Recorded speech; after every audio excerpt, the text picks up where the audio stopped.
साफ सुथरा और खूबसूरत बनाने वाले एक कामयाब डॉक्टर, एक कामयाब चेयरमैन, जनाब डॉक्टर नरेश चंद्रा साहब। नमस्कार। सर शुक्रिया बहुत बहुत बहुत बहुत। टाइम देने का आपका। सर आप एक बिजनेस फैमिली से बिलोंग करते हैं जी जी। और एक सक्सेसफुल सर्जन भी हैं, जी। फिर आप पॉलिटिक्स में क्यों आए? बिजनेस फैमिली से बिलोंग करना तो मेरे हाथ में नहीं था, वो जहाँ मैं पैदा हुआ वहाँ मुझे होना ही था। डॉक्टर मैं अपनी मेहनत से, अपनी पढ़ाई से बना। मैं शुरू से ही काफ़ी मेधावी रहा हूँ। मवाना में मैंने हाई स्कूल में फ़र्स्ट क्लास थी, इंटरमीडिएट में फ़र्स्ट क्लास थी, बल्कि टॉप किया था मैंने मेरठ मंडल में बायोलॉजी से। फर्स्ट अटैम्प्ट में मेरा CBMT में सिलेक्शन हुआ और फिर मैं डॉक्टर बन गया। तो पॉलिटिक्स में आने का विचार, मुझे लगता है कि सामाजिक चीज़ों की तरफ शुरू से ही मेरा झुकाव रहा है। जब मैं छोटा था तब भी आप अचंभा करेंगे, जब मैं कक्षा 5 में पढ़ता था तो मुझे दुकानों से जो 5-5 पैसे मिला करते थे, मैं उन्हें बचा के जो पहली क्लास में बच्चे पढ़ते थे उनको अपने घर पे पढ़ाता था। जब मैं 8वीं में आया तो मैं 5वीं क्लास तक के बच्चों को अपने घर में पढ़ाता था, फिर उनके टेस्ट लेता था संडे को और उनको कहता था ये पेंसिल इनाम में मिलेगी, ये चॉकलेट इनाम में मिलेगी, या जो भी मिलेगी। तो मुझे हमेशा ये लगता है कि हमें अपने अलावा हम दूसरे को किस तरह खुशी दे सकते हैं और कैसे कामयाब बना सकते हैं। तो ये मेरी विचारधारा बचपन से मेरे खून के अंदर है। तो संभवतः इसीलिए मैं डॉक्टर बना। डॉक्टर बनने के बाद भी मुझे लगा कि डॉक्टर बन के हम सिर्फ अपना पैसा कमाने के लिए काम कर रहे हैं। मैं उसे पूर्ण रूप से सेवा शब्द इस्तेमाल नहीं करता उसके अंदर। तो सामाजिक मेरा काफ़ी रहा, मैं काफ़ी सामाजिक संगठनों से जुड़ा रहा। तो मेरे मन में ये था कि हम किस तरह से ईमानदारी के साथ सामाजिक सेवा कर सकते हैं, वो जो लोगों को ऊंचा भी उठाए और खुशी भी दे। तो शायद यही कारण रहा होगा। स्टूडेंट लाइफ में पॉलिटिक्स किया आपने? स्टूडेंट लाइफ में यहाँ इंटरमीडिएट तक कोई पॉलिटिक्स नहीं की थी, लेकिन हाँ एक बात मेरे साथ जरूर रही है कि मैं जब भी जिस क्लास में भी रहा, मुझे मेरी पढ़ाई की वजह से या मेरे काम की वजह से मुझे हमेशा हर क्लास में मॉनिटर रहा। मैं कक्षा 1 से लेकर और यहाँ कक्षा 12 तक मैं एस इंटर कॉलेज में 6 में, 7 में, 8 में, 9 में, 10 में अपनी क्लास का मॉनिटर रहा। इसी प्रकार से जब मैं मेडिकल में गया तो वहाँ भी मैं पहले साल में मैथ्स का मैनेजर बन गया था। संभवतः उन्हें लगता होगा ये काम एक्टिव है, काम करता है इस वजह से। और उसके बाद में वहाँ हल्का सा मैं एक्टिव रहा था, जूनियर डॉक्टर एसोसिएशन में थोड़ा सा एक्टिव रहा था मैं, मतलब एज ए सपोर्टर। जब आप पहली बार मवाना के चेयरमैन बने, जी, आपको किन किन मुश्किलों का सामना करना पड़ा? जब मैं शुरू में मवाना का चेयरमैन बना तो उस समय तो तमाम मुश्किलें थी। एक्चुअली कोई भी नगर पालिका या कोई भी संस्थान या अपना घर भी आप चलाएंगे तो उसे ठीक प्रकार से, अच्छा प्रकार से चलाने के लिए और जैसा आप सोचते हैं वैसा चलाने के लिए प्राथमिकता इस बात की होती है कि आपका कितना पैसा है, क्योंकि समस्त व्यवस्थाएं पैसे से होती है। आप आश्चर्य करेंगे, जब मैंने 29 नवंबर 2000 को शपथ ली और 1 दिसंबर को मैं नगर पालिका में गया तो वहाँ पर पालिका कोष में कुल 20,000 रुपये थे और 2.5 साल से बिजली कटी हुई थी, स्ट्रीट लाइट, बिजली का भुगतान न करने की वजह से। तो मैं सरप्राइज था। मैंने सबसे पहले उस समय जो जेई थे उन्हें आदेश दिया कि यदि हम मवाना की सारी सड़कों को पक्का करें तो कितना पैसा खर्च होगा। This was my first order to JEE. ये मैंने फर्स्ट वीक में दिया और मैंने कहा मुझे 15 दिन में आप ये ला के दीजिए। तो जब 15 दिन में वो लाए, अजय त्यागी जी थे उस समय, तो उन्होंने कहा जी 1,30,00,000 रुपया अगर हमारे पास हो तो हम सारे मवाना को कहीं भी कच्चा नहीं रहेगा।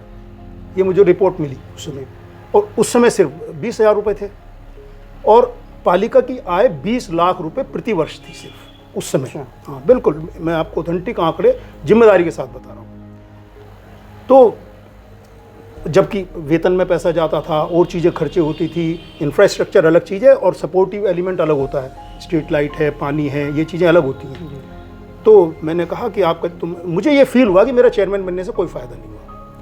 जब तक मेरे पास 1,30,00,000 नहीं होंगे तो मैं मवाना को पक्का नहीं कर सकता, और अगर मैं मवाना को पक्का नहीं कर सकता तो मेरे चेयरमैन बनने का कोई औचित्य नहीं है। तो सबसे पहली प्राथमिकता मेरी थी पालिका की आय को बढ़ाना। और आप आश्चर्यचकित रह जाएंगे कि 1 दिसंबर से लेकर 31 मार्च यानी कि तो 4 महीने का पीरियड था, उसी में हमने आय को 20 लाख से 42 लाख पे पहुंचाया।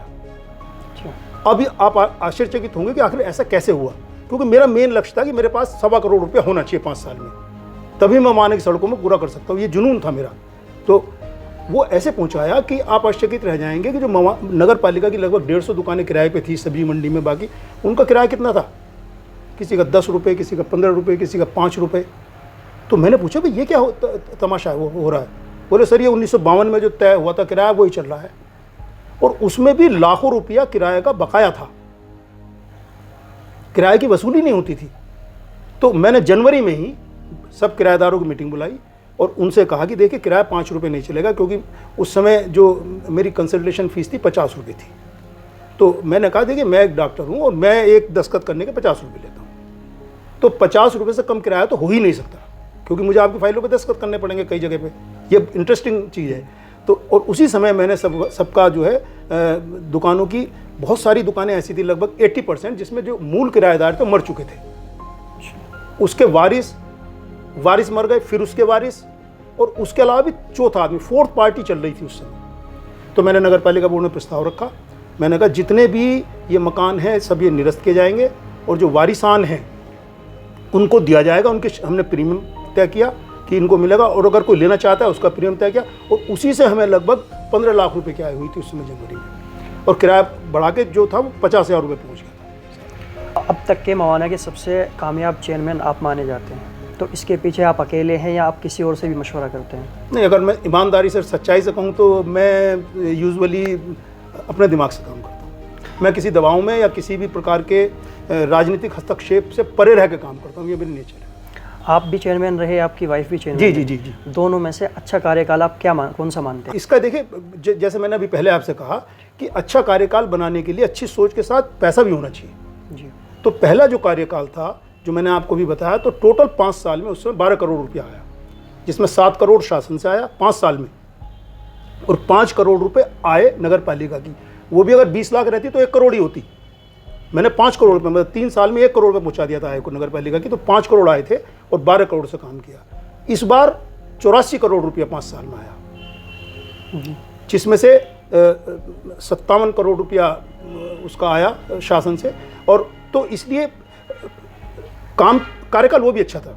अगर मेरे पास 100 रुपये हैं और 100 रुपये में मैं ऐसा काम कर देता हूँ जो लोगों के दिल को छुए, तो वो अच्छा माना जाएगा। अगर मेरे पास 1000 रुपये हैं तो उन 1000 रुपये से मैं उससे कितना बेहतर काम कर पाऊंगा, उसके ऊपर जनता तय करेगी।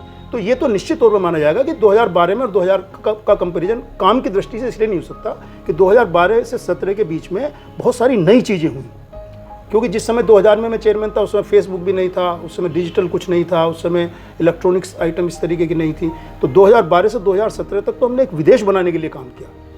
तो इसलिए कार्यकाल तो मैडम का अच्छा है। जो वर्तमान चेयरमैन है जी, उनको आप 100 में से कितने नंबर देंगे? नहीं, ये एक्चुअली मैं थोड़ा सा मेरी अलग सोच है इस मामले में।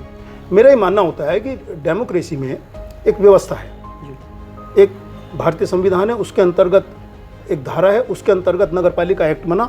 नगरपालिका एक्ट के अंतर्गत जनता को अधिकार है को अपना चेयरमैन चुने, नहीं उनके कामों को। हाँ, नहीं मैं समझ गया आपकी बात।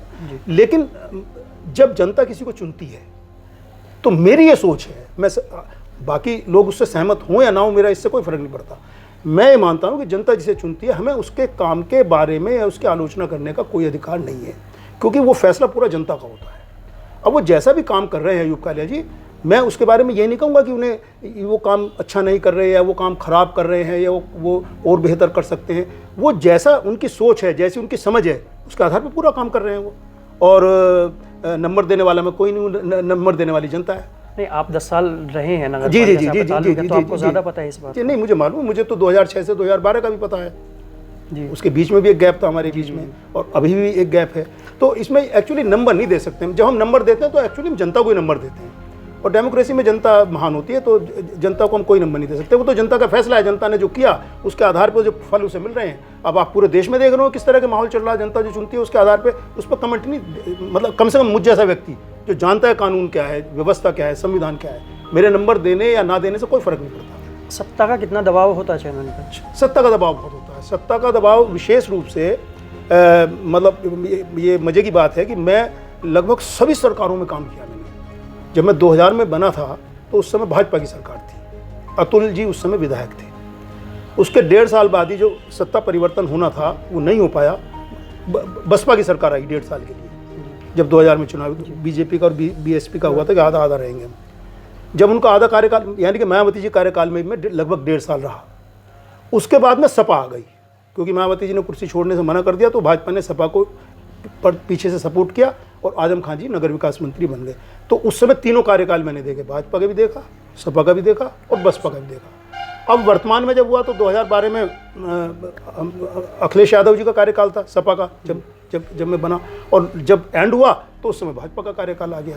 तो आई एम लकी एनफ कि मुझे हर पार्टी का कार्यकाल बहुत नज़दीक से देखने का मौका है, क्योंकि जब मैं काम करता हूं तो मेरा लखनऊ से सीधा लाइजन होता है। सर, मवाने में जो इस टाइम हाउस टैक्स और वाटर टैक्स पे जो बवाल है, जी जी जी, उसका सारा ब्लेम आपको किया जा रहा है जी जी। कि नरेश चंद्रा साहब जो हैं जी जी, वो चले गए थे, उनको पता था सीट आ गई ओबीसी, हमें तो चुनाव लड़ना नहीं है, तो कोई ऐसा करके जाएं कि आगे आने वाले जो चेयरमैन हैं उनको परेशानी हो, तो इस पे क्या कहेंगे आप बताइए? नहीं, ये एक्चुअली हाइपोथेटिकल क्वेश्चन है, और ये एक्चुअली एक तो मेरा ये मानना है कि आपने इसको बहुत वेग कर दिया कि पूरी जनता ऐसा सोचती है, ऐसा नहीं है, पूरी जनता नहीं सोचती।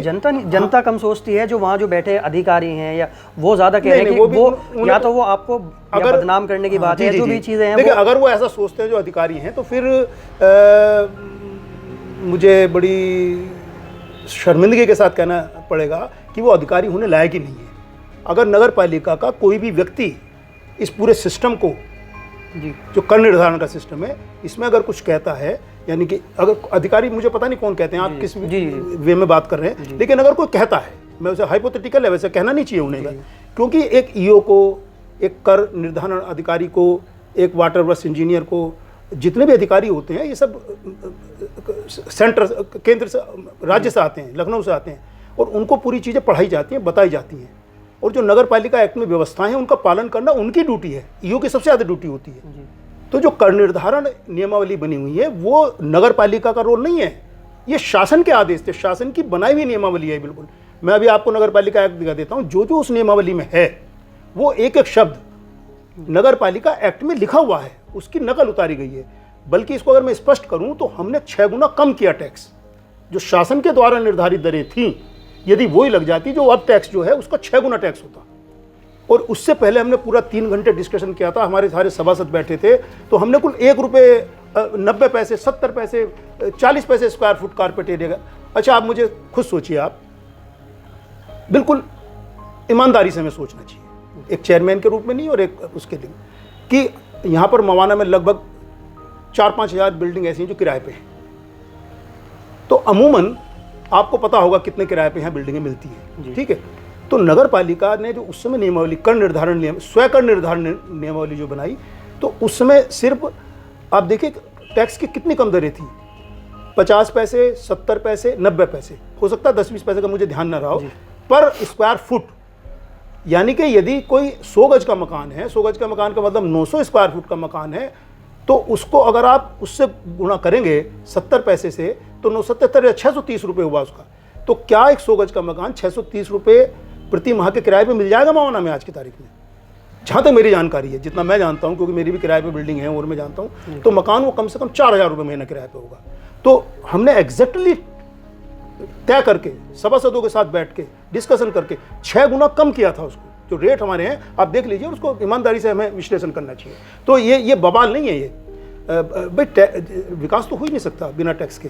और अगर आप इतने, अब सोचिए मेरा इतना बड़ा नर्सिंग होम है, हालांकि मैं तो सबसे ज़्यादा टैक्स देने वाला हूँ, क्योंकि एक चेयरमैन होने के नाते मैं तो अभी भी 8-10 हज़ार इसका देता हूँ, पीछे का 5,000, 52,000 रुपये टैक्स के मैं देता हूँ, हाउस टैक्स, वाटर टैक्स के, क्योंकि लेकिन फिर भी मुझे कम लगता है।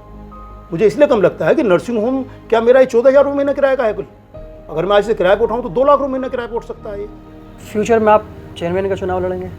नहीं, मेरा चुनाव लड़ना तो, मेरे पास तो ऑप्शन बहुत कम है। मैं तो जनरल सीट अगर होगी जी, अगर जनरल हुई, अगर जनरल होती है तो मतलब मैं चुनाव के बारे में लड़ना शब्द का प्रयोग नहीं करता, लेकिन हाँ, मुझे जाना चाहिए जनता के बीच।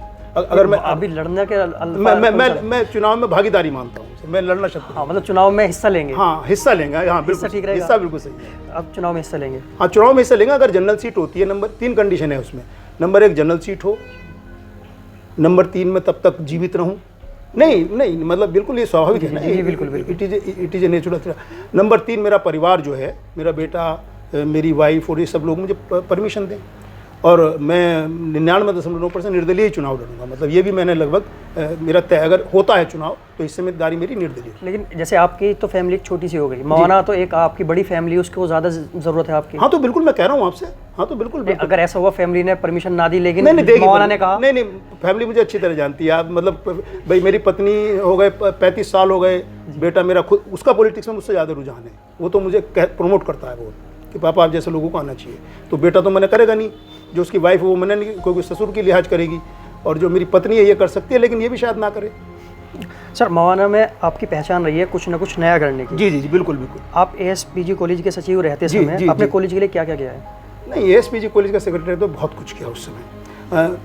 आप ये सोचिए जिस समय एएसपीजी कॉलेज का मैं सेक्रेटरी बना, तो आप अगर ध्यान करें उस समय जो बाउंड्री वाल थी और जो कमरे थे एएसपीजी कॉलेज के, वो एक बिल्कुल मतलब टूटी फूटी दीवार थी, और जो नीचे का पोर्शन था वो भी लगभग 20% बना बनी था।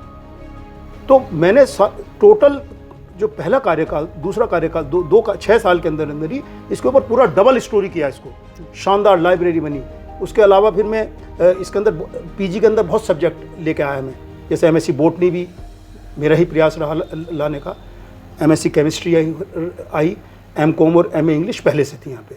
तो उस समय भी मेरा ध्यान सिर्फ ये रहता था कि ये कॉलेज एक पढ़ाई का केंद्र है।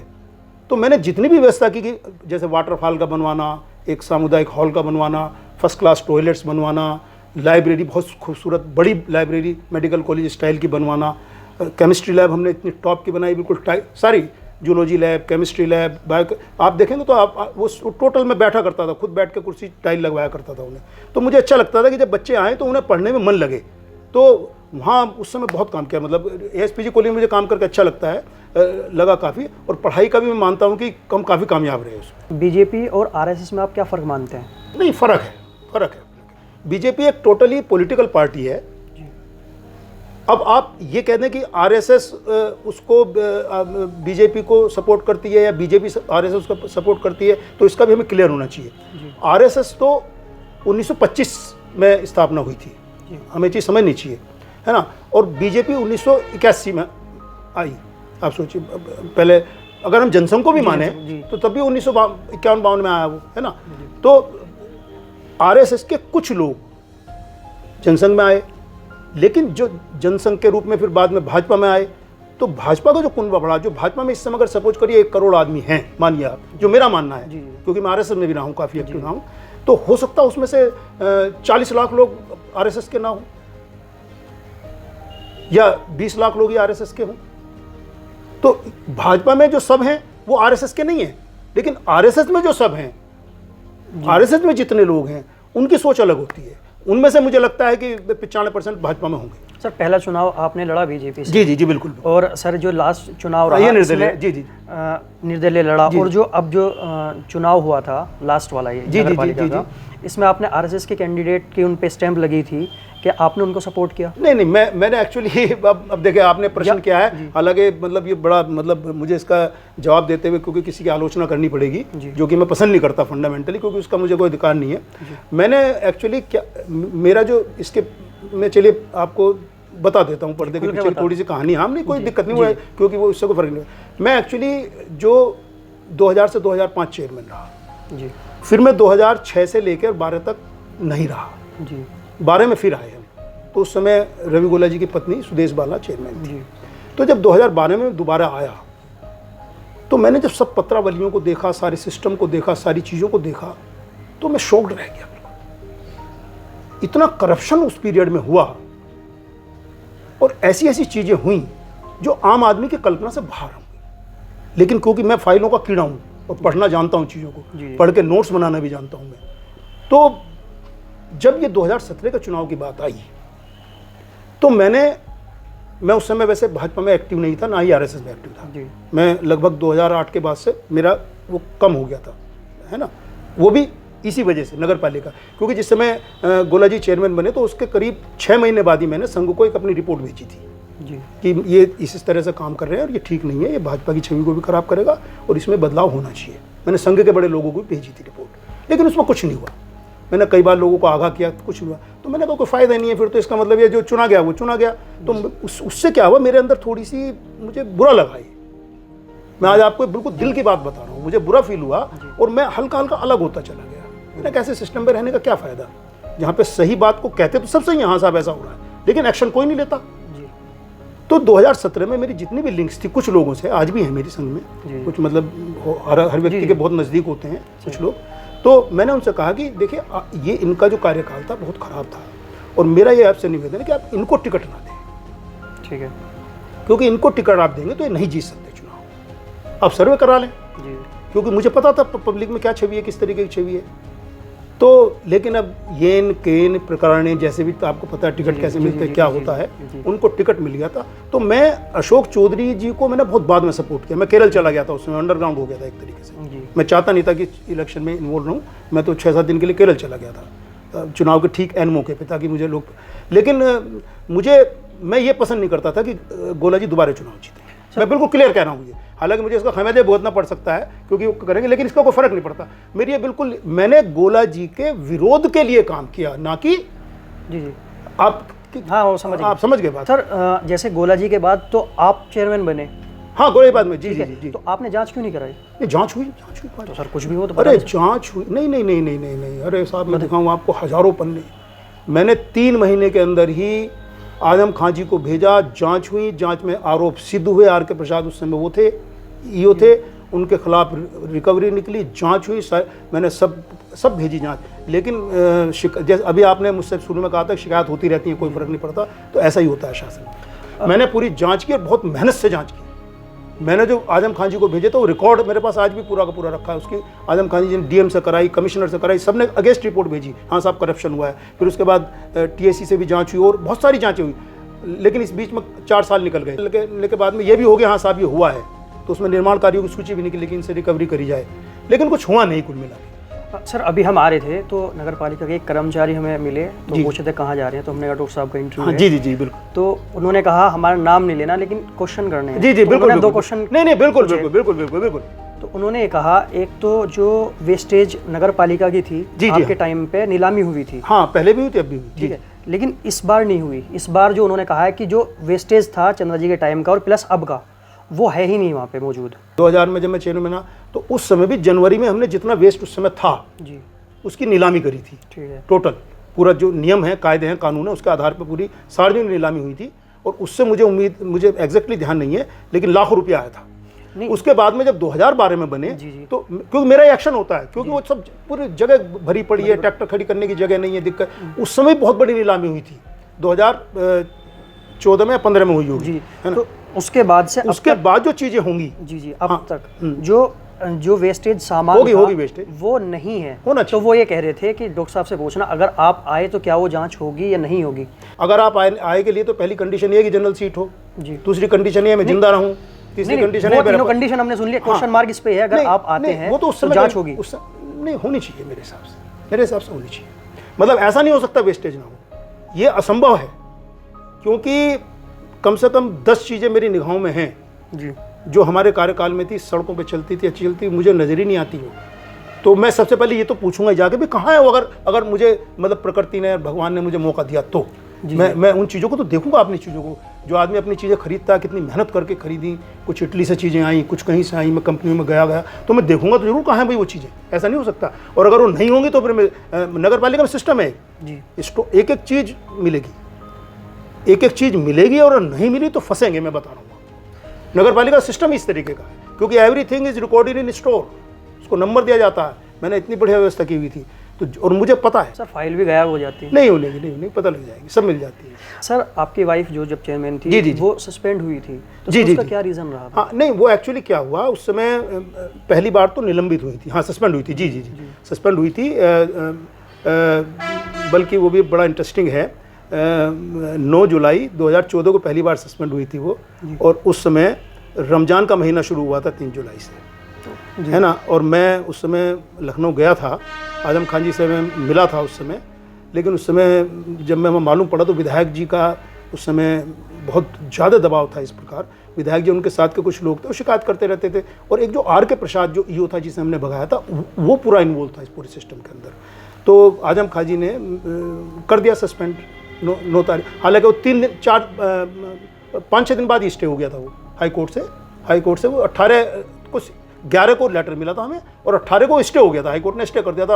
और बड़े ज़बरदस्त कमेंट आजम खान जी के खिलाफ दिए थे उस ऑर्डर में, जो ऑर्डर था। तो उस समय मैंने आजम खान जी को चिट्ठी लिखी थी, देखिए आप वक्त की तस्वीर कैसे बदलती है। मैंने उस समय चिट्ठी लिखी थी, माननीय आजम खां जी, है मेरे पास वो लेटर, कि सस्पेंड करना से मुझे कोई तकलीफ नहीं है। ये लेटर लिखा था ऑफिशियल, लेकिन आपने रमजान के पाक महीने में, जो कि कृपा का और नियामतों का महीना माना जाता, उस समय आपने ऐसा एक्शन लिया है, तो ये अच्छा नहीं किया आपने अच्छा नहीं किया। और फिर भी मैं आपको अपनी जो आपने कृत्य किया उसके लिए क्षमा करती हूँ। ये मैंने लेटर लिखा था। और आज जो आजम खां जी के साथ हो रहा है, मुझे 50 बार वो याद आता है लेटर। जेल में पड़े हैं, यूनिवर्सिटी ख़त्म हो गई, ये ख़त्म हो रहा, वो ख़त्म हो रहा। तो कभी भी ये एक सबक है, मैं बता रहा हूँ आपको, कि जब अच्छे दिन हों, विशेष रूप से मैंने लेटर लिखा था ये उनको, तो उन्हें मैंने कहा जी आपको 20 दिन बाद कर लेते सस्पेंड, आप जब रोजे ख़त्म हो जाते। नहीं हो सकता, एक चीज़ ये होती है सर, उस समय मुझे लिफ्ट में विधायक जी मिले थे, जिस समय सस्पेंशन हुआ है, तो मैं 6 जुलाई को वहीं था, मिलने गया था, मुझे पता लग गया था, मेरा लाइजन अच्छा था, मुझे लग रहा था कि फाइल बन गई है पूरी, तो मैं मिलने गया था। तो इत्तेफाक ऐसा हुआ, जब मैं लिफ्ट में घुसा तो उसी समय लिफ्ट में विधायक जी थे, प्रभुदयाल जी। तो मैंने कहा जी मैं आजम खां से मिलने आया हूँ। अब भाई तो मैं नहीं मिल पाया, वो तो उनके लिए तो क्लियर ऑप्शन था। उसके 3 दिन बाद ही चिट्ठी आ गई। सर आपने, प्रभुदयाल जी उस टाइम विधायक थे, आपने इतना सख्त लिखते थे फेसबुक पे उनके खिलाफ डायरेक्ट? उनके खिलाफ फेसबुक पे क्या बहुत बार लिखा नहीं, उन्होंने जो किया होगा तो मतलब अब उससे कंपेयर कीजिए आप, मतलब जो उन्होंने किया जी सर, उसके अगेंस्ट मैंने मतलब उसके आधार पर मैंने क्या लिखा, उस समय क्या लिखा, उसकी तुलना उससे करनी चाहिए। मतलब विधायक जी ने क्या किया, विधायक जी ने जो किया, आप सोचो 13 फर्जी मुकदमे मेरे खिलाफ दर्ज हुए, मैं भागा फिरा हाई कोर्ट से। वो तो अगर हाई कोर्ट ना होता तो मैं तो पता नहीं क्या हो गया होता मेरे साथ। सर हमने उनसे इंटरव्यू में पूछा था, जी, तो उन्होंने कहा, नहीं लिस्ट है मेरे पास, आप कहें तो मैं दे दूंगा। नहीं डॉक्टर साहब, उन्होंने कहा विधायक जी ने कि हमने तो ऐसा, डॉक्टर साहब हाँ नहीं, मैं आपको ऑथेंटिक बता रहा हूँ ना, ये मैंने विधायक जी के बारे में पूरा 140 पॉइंट्स लिख के भेजे थे आजम खां जी को, कि ये किया, ये किया, ये किया, ये किया। वो है लेटर मेरे पास, वो 28 पेज का। तो अब कितने मुकदमे चल रहे हैं आप पे? नहीं, मुकदमे में सब मेरे मुकदमे में इसलिए वैल्यू नहीं है कोई भी, क्योंकि सब हाई कोर्ट से स्टे हैं। जिनमें चार्जशीट गई, चार्जशीट भी स्टे है, और उसमें लगभग 9 में एफआईआर लग गई है। 9 में एफआईआर लगी, तो मेरे ख्याल में 3 लिविंग हैं, 3 लिविंग शायद, लेकिन उन 3 में भी हाई कोर्ट का स्टे है। सर एक सभासद हैं ओमपाल गुज्जर साहब, जी हाँ बिल्कुल, उन्होंने एक अभी आरोप लगाया है नगरपालिका साहब, नगरपालिका के जो बाबू हैं, या नगरपालिका पे, नगरपालिका के ऊपर लगाया। एक तो ATW और डस्टबिन के बारे में, अंडरग्राउंड जी, तो इस पे उन्होंने बहुत सख्त लगाया, लेकिन उस पर कोई एक्शन ही नहीं हुआ। क्या आरोप लगाया?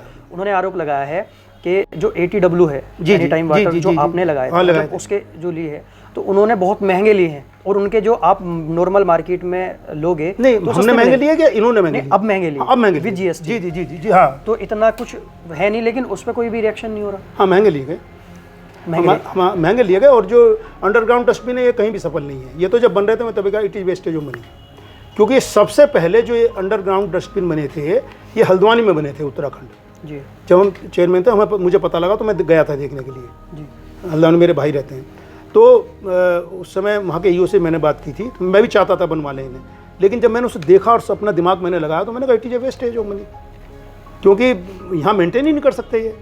विदेशों के अंदर जो चलता है सिस्टम, वहाँ पे अलग सिस्टम है, लेकिन यहाँ अंडरग्राउंड चल नहीं सकते, सब बेकार पड़े। और ये अंडरग्राउंड है भी नहीं पूर्ण रूप से, इधर अंडरग्राउंड कह भी नहीं सकते हम, और बड़ा मोटा पैसा इसमें खर्च किया गया। मतलब अब आप मुझे आप फंसाने की कोशिश कर रहे हैं। तो आपने कहा कि जब आप शुरू में आए थे तो आपको पैसों की इतनी ज़रूरत थी, और अगर आप पैसा वेस्ट हो रहे तो आपको नहीं, वो आप जो सिस्टम वेस्ट कर रहा है ना, इसमें मुझे कोई अधिकार नहीं है ना कुछ बोलने का भी। वो जो कर रहे हैं ठीक कर रहे हैं वो। भाई जो भी इस समय भाई EO साहब है, उन्हें जितनी नॉलेज है उतना काम करेंगे। अगर EO साहब अगर अधिशासी अधिकारी के अधिकार का आधा पन्ना नगर पालिका एक्ट में पढ़ लें तो सही हो जाएंगे। अगर चेयरमैन धारा 51 का 1.5 पन्ना पढ़ ले अध्यक्ष के अधिकार का, तो वो भी ठीक हो जाएंगे। लेकिन यदि EO को इतना समय नहीं है कि वो आधा पन्ना, मैंने देखे ऐसे EO, मैं उनके सामने किताब रख रहा हूँ कि जी ये पढ़ लो 10 लाइन, वो पढ़ने को तैयार नहीं है। तो अगर ऐसे EO होंगे और ऐसे चीज़ें होंगी तो दिक्कत होगी, उससे परेशानी होती है। आपने 10 साल बोर्ड चलाया है जी। आपको सबसे अच्छे सभासद कौन लगे अभी तक? नहीं, ये क्वेश्चन आप फिर करे थे कि मैं तो बताऊँ 25 पहले थे, 25 बाद में थे। नहीं, तो आपका कोई फेवरेट रहे? फेवरेट मेरा ना कोई ठेकेदार रहा, ना कोई सभासद रहा, लेकिन जो अच्छे हैं वो अच्छे होते हैं, उनको अच्छा कहना तो सही रहेगा, फेवरेट कहना नहीं, क्योंकि फेवरेट तो कोई भी किसी का नहीं हो सकता। तो नाम 1-2? नहीं, देखिए मैंने जो आदमी को अच्छा लगता है वो कोशिश करता है वो आगे बढ़े। तो मेरे कार्यकाल में एक सभासद थे जो आगे बढ़े, जिन्हें मैंने रिस्क लेके भी आगे बढ़ाया जी, है ना, मतलब पार्टी लाइन से अलग जाके आगे बढ़ाया। वही तो नाम जानना चाह रहा हाँ नहीं तो आप नाम समझ गए, आप तो समझ गए, आप तो समझ गए। हूँ। ये नाम बता दें तो नहीं देखिए मैं मानता हूँ, देखिए इस हर व्यक्ति के अंदर गुण और अवगुण दोनों होते हैं। मेरे अंदर भी अवगुण भी है और गुण भी है। जब भी मेरे में क्रोध आता है तो अवगुण में कन्वर्ट हो जाता है जी जी। और जब मैं थोड़ा ठीक शांति से बात कर रहा हूँ तो वो फिर हल्का सा सही होता है। तो क्योंकि अगर मैं अच्छा कहूँगा ना तो कुछ लोग कहेंगे अरे ये तो ऐसा है, तो ऐसा, लेकिन मेरे हिसाब से जी जो मैं मानता हूँ, मैं अमीर आजम जी को सबसे अच्छा इसलिए मानता हूँ कि उनकी सोच अच्छी है। देखो एक्शन क्या लेंगे मैं इस पर नहीं जाऊँगा। जी मैं एक अच्छा आदमी हो सकता हूँ फिर भी गलत काम कर सकता हूँ। जी सही बात। तो इसलिए अच्छे बुरे के बारे में, लेकिन मेरा ये मानना है कि अमीर आजम जी एक ऐसे सभासद हैं जिनके अंदर ये गुण है कि सही क्या है और गलत क्या है, इसको वो जानते हैं। सर उन्होंने आपकी तारीफ की थी? नहीं ऐसा तो इससे नहीं फर्क पड़ता, वो उन्होंने नहीं मतलब आई लाइक। हाँ मैं उन्हें फंडामेंटली पसंद करता हूँ। अगर मुझे आगे भी मौका मिलेगा तो मैं आप सोचो ना वाइस चेयरमैन बनाना बहुत बड़ा काम था उस समय। सर वैसे वो सभासदों के चाणक्य कहे जाते हैं। नहीं he is a intelligent person, मतलब वो जितना हुआ मतलब, और वो मतलब मैंने देखो हमारे बहुत बातों पर डिस्प्यूट भी हुए, लेकिन जैसी उनकी बात समझ में आती थी, हमारी लड़ाई कभी नहीं हुई। मजे बात देखिए, डिस्प्यूट हुए लेकिन लड़ाई कभी नहीं हुई। वो तुरंत समझ जाते थे कि डॉक्टर साहब भी चाहते, और मैं भी ये समझ जाता भाई साहब। किसान आंदोलन चल रहा है जी इस वक्त पीक पे है, अब तो वर्ल्ड लेवल की ये बात हो रही है, वहाँ से हाँ बिल्कुल। तो सर आप क्या कहेंगे उसके बारे में? नहीं इस पे तो मैं इस तरह का आदमी कहूँ किसान आंदोलन के बारे में बताओ ना। नहीं देता हूँ, लेकिन मतलब मेरे हिसाब से बहुत ठीक नहीं है। मतलब जिस तरह का माहौल बन रहा है ना, ये पीड़ा होती है कई चीज़ों से, और ये चीज़ें क्यों हो रही हैं ये भी नहीं समझ पा रहा पूरी तरीके। जैसे सपोज करिए मैं भी ये था भाई ठीक है, क्योंकि मैं तो सोचता था भाई लोकसभा ने पास किया, फिर राज्यसभा ने पास किया, फिर उसने दस्तखत किए, संविधान के अंतर्गत काम हुई है, तो ऐसे कानून को आप कैसे खत्म कर दोगे। मेरा सोच था तो उसमें बदलाव होना चाहिए। बदलाव कर सकते हैं, बदलाव संशोधन तो सैकड़ों हो चुके हैं संविधान के अंदर, होते ही रहे हैं संशोधन, तो कितने हो चुके हैं, 89 से ज़्यादा हो चुके हैं। लेकिन अभी जो इन्होंने बैरिकेटिंग की दिल्ली के बाहर और कीले गणवाई और ये कराए, तो इससे मुझे भी तकलीफ हुई। नाम है इनके लिए कोई एक सजेशन आप दें हमें। जी योगी जी को नहीं देखिए, योगी जी का जहाँ तक मैं उनका जो बहुत सारे उनके जो पर्सनैलिटी है, उनका जो व्यक्तित्व है, उसमें कई चीज़ें हैं। एक प्रशासक के रूप में अगर मैं उन्हें देखता हूँ तो योगी होने के बावजूद भी वे एक अच्छे प्रशासक हैं। मतलब मेरे हिसाब से वो डिसीजन लेने की पावर उनके अंदर है, चीज़ों को समझने की पावर उनके अंदर है, चीज़ों को समझ के उस पर क्या हमें करना है उस पर एग्जीक्यूट करने की पावर उनके अंदर है। तो एक प्रशासक के रूप में मैं उनकी तारीफ करूंगा। लेकिन अगर वो बिल्कुल पूरी तरह पार्टी से जुड़कर जब काम करते हैं तो कई बार गड़बड़ हो जाती है। अखिलेश यादव जी, अखिलेश यादव मतलब जब अखिलेश यादव बने थे शुरू में, तो मैं जानता था इन्होंने एमटेक की है ऑस्ट्रेलिया से, मैंने इनकी हिस्ट्री पढ़ी, सारी नेट पे पढ़ी, तो मैंने उसमें फेसबुक पे बहुत अच्छी पोस्ट डाली थी अखिलेश जी के लिए जब ये बने थे उस समय। हाँ मैंने डाला था कि मैंने कहा भी हमें इतना बड़ा पढ़ा लिखा वो मिल रहा है, लेकिन उनके अंदर भी मुझे ऐसा लगता है कि बहुत सारे एलिमेंट ऐसे हैं सपा में। मैं तो बहुत सताया हुआ हूँ सपा का, इसलिए नहीं कह रहा हूँ मैं, लेकिन मतलब सपा में बहुत सारे एलिमेंट ऐसे हैं जो सही सिस्टम पे अगर कोई चल रहा है तो उसको उससे भटकाने की कोशिश करते हैं। अखिलेश यादव मेरे ख्याल में अपने आप में एक अच्छे व्यक्ति हैं, क्योंकि ही इज़ इंटेलिजेंट पर्सन, और उनकी सोच भी मतलब वो है कि जो हम एक नए तरीके से काम करें। जब मैं उस सड़क पर जाता हूँ राजनगर एक्सटेंशन के ऊपर जो बनी है, तो भले ही कोई कुछ कहता रहे, लेकिन that is the origin of Akhilesh Yadav mind. वो वहाँ से विदेश से लाया उसको, और आज जब चलते हैं रात को तो ऐसा लगता है विदेश में चल रहे हैं, मतलब जो ये फैक्ट है। लेकिन उनके जो इर्द गिर्द लोग हैं, सपा में अगर 100 लोग हैं, मतलब हाँ, मैं कोई पॉलिटिकल स्टेटमेंट नहीं दे रहा, तो काफ़ी लोग उसमें गलत भी। असदुद्दीन ओवैसी साहब, असदुद्दीन ओवैसी साहब देखिए एज ए पर्सन, मतलब as a he is LLM from UK, है ना, ही इज़ वेरी इंटेलिजेंट। मैं उनकी जब बहस होती है, जब चीज़ें होती हैं, तो मैं ज़रूर सुनता हूँ। इसलिए नहीं कि वो भाजपा के खिलाफ क्या बोलेंगे या मुसलमानों के पक्ष में क्या बोलेंगे या करें, लेकिन मैं ये देखता हूँ कि वो बोलेंगे क्या, मतलब एक गलत चीज़ को भी हम कैसे प्रेजेंट कर सकते हैं। लोकसभा में मैं उनकी स्पीच जरूर सुनता हूँ, मतलब भले 5 मिनट की हो, तो उससे सीखने को मिलता है। उनके ब्रेन की जो वाइब्रेशंस हैं वो पता लगती हैं। तो फिर मैं हैदराबाद घूमा हुआ हूँ 3-4 बार, तो मैं वहाँ जब घूमता हूँ, मैं लोगों से मैंने काफ़ी बात की, तो काफ़ी प्रशंसा करते हैं लोग उनकी, उनके जो अस्पताल हैं, उनके जो सोशल वर्क हैं वहाँ पे हैदराबाद में। आपको लगता होगा ये ओवैसी वैसे, लेकिन हैदराबाद में आप सोचिए ही इज़ ए अरबपति से भी ऊपर हैं। और जो इनके हॉस्पिटल्स हैं वहाँ पे डीएम भी है, डीएनबी भी है, वो तो सरकार लाती है। इसका मतलब अस्पताल में सुविधाएं हैं, वो मुझे तो पता है कानून सारा क्या है। तो इसी से सिद्ध होता है कि इनका मतलब उनका अस्पताल बढ़िया चल रहा है, उनकी जो प्रशासनिक प्रबंधन है बढ़िया चल रहा है वहाँ पे हैदराबाद के अंदर, तभी तो इतने बड़े बड़े अस्पताल उन्होंने खोल दिए। लेकिन वो एक्चुअली अपने आप को जब मुस्लिम उसमें केंद्रित कर देते हैं तो कई बार वो दूसरी कास्ट के लिए गलत चीज़ें इस्तेमाल करते हैं, जो मतलब लेकिन उनकी राजनीति इस पे बेस है। मैं इसलिए ये नहीं कह सकता उन्हें नहीं करनी चाहिए। दिनेश खटीक साहब, नहीं, दिनेश खटीक साहब भाजपा के एमएलए अपना ठीक है, कर रहे हैं काम। कोई सजेशन? नहीं, कोई सजेशन उन्होंने मैंने दिया। मैं इस लायक नहीं हूँ कि दिनेश खटीक को सजेशन दे सकूँ। कोई कुछ लोगों को सजेशन ना देना ही ज़्यादा अच्छा होता है। प्रभुदयाल वाल्मीकि जी? नहीं, प्रभुदयाल वाल्मीकि जी के बारे में कुछ नहीं कह सकता। अभी उन्होंने जो एक विधायक के रूप में वो जो कर सकते तो अभी मिलते हैं, गले मिलते हैं। उनके बेटे की शादी में मुझे बड़ा खुशी हुई, वो एक बड़े अच्छे पद पे है, काम कर रहा है। तो आई वॉज वेरी हैप्पी कि उनका बच्चा इतना इंटेलिजेंट है, तो मुझे बड़ा खुशी सी हुई उससे, मतलब अच्छा लगा मुझे उससे।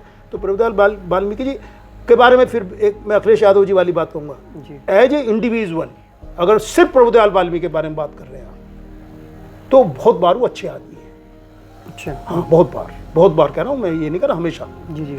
लेकिन जो उनके इर्द गिर्द लोग हैं, हम किन लोगों के ऊपर डिपेंडेंट है, इससे निर्धारित होगा कि हम कैसे आदमी हैं। आपने पहला सवाल मुझसे किया था कि भाई आपके कौन ठेकेदार हैं, कौन में, तो आप बता ही नहीं सकते कौन ठेकेदार में नज़दीक है या कौन सभासद में नज़दीक है। मैंने सिर्फ ये कहा मैं लाइक करता हूँ उन्हें। तो प्रभुदयाल जी जो दूसरे लोग हैं उनकी बातों को सुन के उन पे एग्जीक्यूट कर देते हैं, वो ये नहीं सोचते गलत है। जब वो इंडिविजुअल बैठे होते हैं, अकेले बैठे होते हैं और सोचते हैं तो सही सोचते हैं। वो किसी को नुकसान पहुंचाने वाला आदमी नहीं है मेरे हिसाब से। नहीं, वो तो मेरे हिसाब से, नहीं, मतलब मैं मिलता रहता हूँ उनसे, खूब वो दिक्कत है। लेकिन जब मान लिया वो लखनऊ में है और 4 आदमी यहाँ से चले जाएंगे और कहेंगे डॉक्टर ऐसा, तो वो उसे ठीक है मैं कर देता हूँ, क्योंकि डॉक्टर साहब तो आएंगे नहीं। जी जी जी। मैं तो प्रभुदयाल जी से कहूँगा नहीं मेरी रक्षा करो, ना तो मैं दिनेश खटीक के पास जाऊँगा मेरी रक्षा करो। तो उन्हें पता डॉक्टर साहब तो आएंगे नहीं भाई, तो ठीक है मैं कर दो। तो ये बस ये फ़र्क है।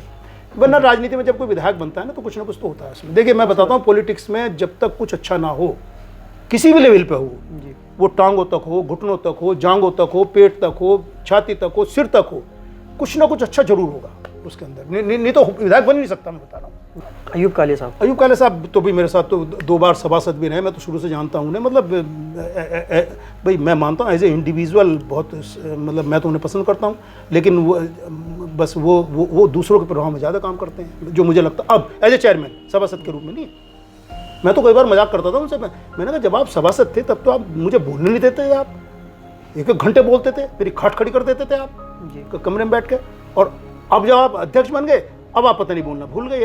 ये क्या हो रहा है भाई साहब? मैं उनसे कहता हूँ कि और मजाक में 1 आध जगह मिले मुझे, मैंने कहा चेयरमैन को तो बोलना पड़ेगा। आपने नगर पालिका मॉडिफाई कराई थी ना? जी। तो वो ये कह रहे थे डॉक्टर साहब मेरे लिए करा रहे हैं। नहीं, ये होता है ये आप अगर ध्यान करें तो जब भी हम कोई अच्छा काम करते हैं ना, ये सोच के कि तो ये मेरा अपना एक टोटका कह लीजिए आप, मतलब कि मैंने भूरे भाई से कहा था, अमीर आजम जी से कहा था मैंने बात कि देखो जैसे हम कम्युनिटी हॉल ये बना रहे हैं, बोर्ड का हमने इतना बढ़िया बना दिया, ये सब करा दिया नगर पालिका, तो ये तय है कि अगली बार हम नहीं आएंगे। अच्छा। जैसे लोक भवन अखिलेश यादव जी ने बनाया, उस समय बन रहा था। जी। तो मैंने उनसे कहा था, मैंने कहा ये नहीं आएगा अखिलेश यादव। तो पार्लियामेंट ऐसे मोदी जी बना रहे हैं। आपने कह दिया यार मुझे एक बात का, ये मोदी जी हो सकता है उस समय तक ना बने, लेकिन अगर पार्लियामेंट नहीं बन गई, मैं बता रहा हूँ आपको, ये ज्योतिष का वो है एक सिस्टम है, ये एक सिस्टम मैं बता रहा हूँ। जब भी ऐसे कोई काम होते हैं तो उस समय जो ये सोचता मैं इसमें बैठूंगा, जो इस अहंकार के अंदर भर जाता कि मैं इसमें बैठूंगा, वो नहीं बैठ सकता सर। अब अखिलेश यादव दोबारा आ सकते हैं जी। मैं नहीं कहता नहीं आएंगे, लेकिन वो तो बना रहे थे मैं इस कुर्सी बैठूंगा, मैं ऐसा करूंगा, इतना खूबसूरत हो जाएगा, मेरे सपनों का लोक भवन होगा, तो वो घुस ही नहीं पाए उसके अंदर। सर आखिरी सवाल जी, आप पर ये विलेम है लगता है ज़्यादा जी कि आप 5 करोड़ का बिजली का बिल बकाया छोड़ के गए थे नगर पालिका पर। नहीं, ये 5 करोड़ तो फिगर का मुझे नहीं पता क्या है। नहीं, अखबार में भी था बाकायदा। नहीं 5 करोड़ बिल नहीं है, नगर पालिका बिल 5 करोड़ नहीं था ऐसा। बिजली के बिल तो बिजली काट देते वो। नहीं, बिजली काट दी उन्होंने, काट दी थी। कब नहीं काटी? उन्होंने तो एक दिन नहीं कटी। नहीं, आपके बाद जब आप फौरन जो चेयरमैन चेंज हुए थे जब, तो नहीं उन्हें ऐसा नहीं है। देखिए मैं बताऊँ आपको सिस्टम क्या है कि पहले जो सिस्टम था, यानी कि शासन स्तर पर नगर विकास मंत्रालय से ही बिजली विभाग को पेमेंट होता था। 2016 तक यह व्यवस्था रही है। यहाँ से बिजली के बिल जाते थे, नगर पालिका वेरीफाई करती थी उन्हें। जी 2016 तक का तो मुझे पता है। जी। तो उन्हें वेरीफाई करके जितना पैसा होता था वो पैसा नगर पालिका का लखनऊ से ग्रांट में कट जाता था वो, और वो बिजली विभाग को दे दिया जाता था। तो इसलिए ये तो कह ही नहीं सकते कि 2016 तक कोई बिल बकाया था। बिल्कुल जो कह रहा है वो गलत कह रहा है, बहका रहा है वो। आप बिल दिखा दो 5 करोड़ का, 5 करोड़ का बिल होगा तो मैं आज ही घोषणा कर रहा हूँ मैं अगला चुनाव ही नहीं लड़ूंगा, मैं राजनीति संन्यास नहीं लूंगा। हो ही नहीं सकता ये। भाई सारे बिल वेरीफाई होते थे हर नगर पालिका नगर पंचायत के, फिर वो वेरीफाई होकर लखनऊ जाते थे। लखनऊ से नगर विकास मंत्रालय, हमारी उतनी ग्रांट, एक कॉलम था उसमें इलेक्ट्रिसिटी चार्ज, मैं आपके मेरे शीट रखी है, वो उतना पैसा कट के तब ग्रांट मिलती थी नगर पालिका को। ये नियम था ये। अब मुझे पता नहीं क्या नियम है, ये उस समय नियम था ये। नगर पालिका अपने स्तर से कभी बिल पेमेंट नहीं करती थी। ये अगर जो कह रहा है उसे, वही फिर मैं कह रहा हूँ, उसने 1.5 पन्ना पढ़ा ही नहीं है अभी, जो भी ये कहने हैं आपसे, वो पढ़ा ही नहीं है, उन्हें मालूम नहीं है, या कोई नियम बदल गया हो तो मैं कह नहीं सकता। ठीक है सर, ये हो सकता है नियम बदल गया हो, ये हो सकता नहीं है, लेकिन ये बिल्कुल तय बात है कि उस समय हमारे लाखों रुपए कटते थे, 56 लाख ऐसे कुछ कटते थे हर साल में उसमें ग्रांट में। लेकिन उस समय आदमी को इसलिए पता होता था कि भाई कि ग्रांट में कट के जितनी ग्रांट मिली उससे सोचते थे हम क्या करें, ये रहता था ना। लेकिन ये व्यवस्था बिल्कुल बाकायदा अखिलेश यादव उसके शासनकाल में रही है, सपा के में पूरे में पूरी व्यवस्था रही है।